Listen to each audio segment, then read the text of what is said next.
In de haven van Rotterdam is juster een 56-jarige binnenveertskipper uit Ljouwert door een ongeluk om het libben kwam.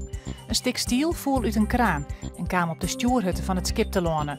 De vrouw van het slachtoffer en een orenman rekken verwoenen. De kraanmachinist werd jet als tjoegen. De Landmacht houdt 9 dagen lang een militaire oefening in Friesland onder de naam Dutch Bison. 1300 militairen hadden de opdracht om een stabiele situatie te creëren in een onrustig gebied. Borgens werd ik vregen om aan de oefening mee te doen. Het eerste hoes is sneu verkocht bij de start van het wenoffensief. Keepers van een hoes in Friesland krijgen de komende 4 weken extra kwatting op bijgelijkse renovatie. De actie moet ervoor zorgen dat er in kwarte tijd 400 hoesen verkocht worden. Joen en vannacht droeg, heel bewolkt, 3 graden. De wind komt uit het zuidwesten en is zwak ontmatig. Morgen zwier bewolkt en ruim wetter. Een zuidwestenwind en 9 graden.